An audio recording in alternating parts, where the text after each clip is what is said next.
बिस्मिल्लाहिर्रहमानिर्रहीम। अस्सलाम वालेकुम दोस्तों, उम्मीद है आप सब खैरियत से होंगे। अल्लाह आप सबको ऐसे ही खुश रखे।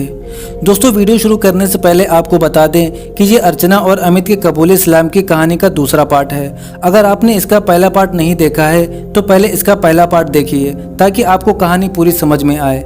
वीडियो का लिंक आपको डिस्क्रिप्शन में मिल जाएगा। जब हम चलने को तैयार हुए तो अमित ने 10 किताबें ले ली थीं। चलते हुए भाभी ने एक पैकेट दिया और कहा, इसे घर जाकर खोलिएगा। हम लोग घर पहुंचे, 10 बज चुके थे। पैकेट खोला तो हैरत और खुशी की इंतहा ना रही। एक साड़ी ब्लाउज और मेरी बेटी सुनीता के लिए एक फराक और 1 किलो मिठाई का डिब्बा।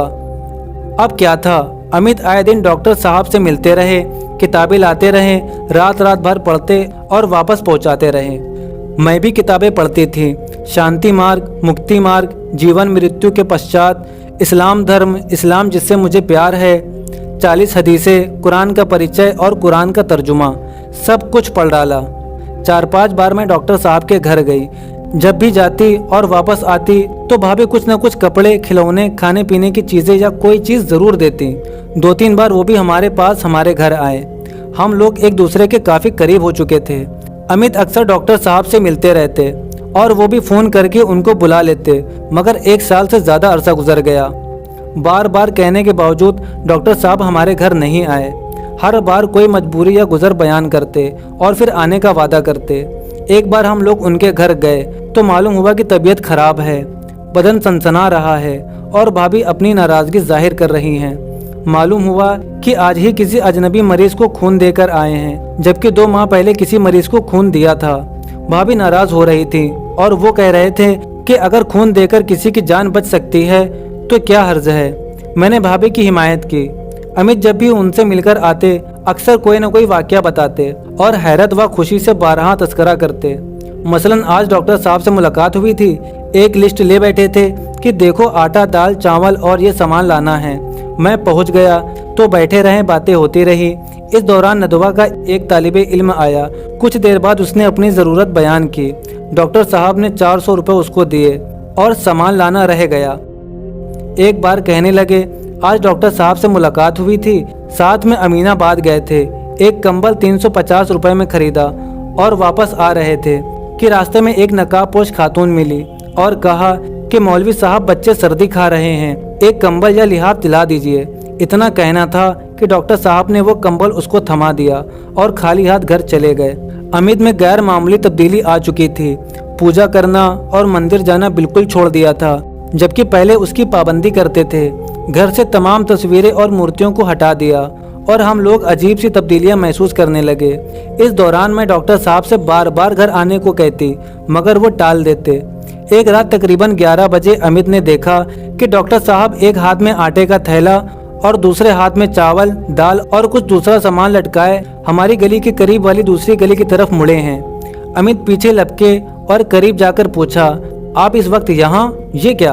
पहले तो उन्होंने टालना चाहा, मगर फिर बताया कि यहाँ एक बूढ़ी खातून रहती हैं, उनका कोई सहारा नहीं है। मैं कभी कभार ये सामान पहुँचा देता हूँ। फिर अमित को साथ लेकर गए, सामान दिया, कुछ रुपए दिए और वापस लौटे।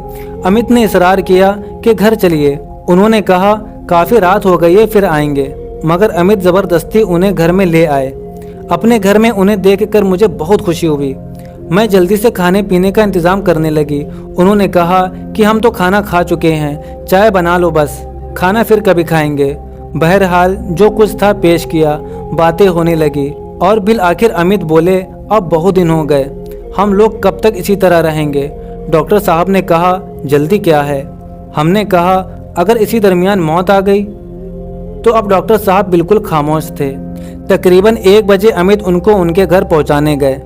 जब वापस आए तो हम लोग रात भर सो ना सके और ईमान, इस्लाम, जन्नत, दोज़ख और डॉक्टर साहब और उस बूढ़ी खातून की बातें करते रहे।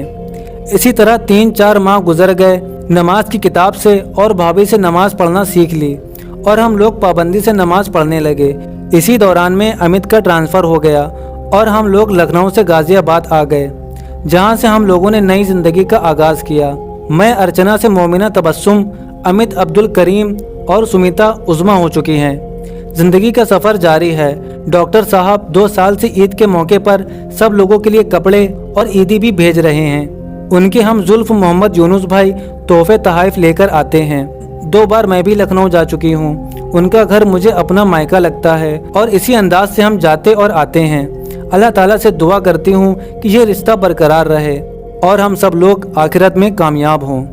तो दोस्तों, आपने देखा कि अगर छोटी से भी आप किसी की मदद कर देते हैं तो आपके थोड़े से अखलाक दिखाने से कितने गैर मुस्लिम मुसलमान हो सकते हैं। इसीलिए हम मुसलमानों को अपने अखलाक, अपने रवैये पर जोर देना चाहिए। उम्मीद करता हूँ आपको ये वीडियो पसंद आई होगी। वीडियो पसंद आई हो तो वीडियो को लाइक करें और इसे सवाब की नियत से ज़्यादा शेयर करें। अब मिलते हैं आपसे एक और नौ मुस्लिम की स्टोरी के साथ।